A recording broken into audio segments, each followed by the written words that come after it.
دول ملثمين. أول شي حاصروا البيت، ما أدري عددهم واجد، حاصروا كامل. بعدين ملثمين ينعدون عليه مقنعة، ووحدة الشغب دخلت إياهم ضابط، ما أدري دخلت لي مجموعة حاولوا ينتزعونه بأي طريقة، ضرب عليه ما أدري وإيش، ثياب شالوها. بعدين يسموني رد راح لي المطبخ، بغينا ننزله، قال أمي لا يصير شي، وما عندنا سم، بس قال أمي كل شي أمي. بعدين ما أدري بوش ضربني مسدس، كان دخله. وبعدين الشغب ضابط اللي دخل يمني، ما أدري بعدين خلى علي فلفل، ما أدري ويش السالفة، ما أدري كيف شالوا. وبعدين من زول جماعة ما ينعدون اللي دشوا في مكان صغيرة، واحد يجود مرجولة، واحد من ايده، واحد من كل الأماكن. يعني إنسان ما يسوي في كذي.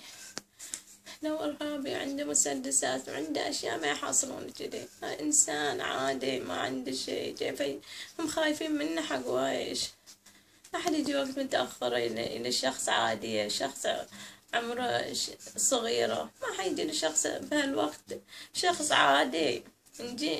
نجي وحدة مدد بالسلاح ومدنيين ومقنعين، ووجوه ما أدري وين، ولا عندهم أي تصريح، ولا أدري وش سالفتهم، نجي نهجم على البيت في هالوقت. هذا يبون واحد، يبون إن عليه قضية، تبون واحد، ما تبون واحد تعالوا لي أي وقت، تعالوا لي، بس ما تجون وقت متأخر تكسرون الأشياء، تاخذونه من تحت.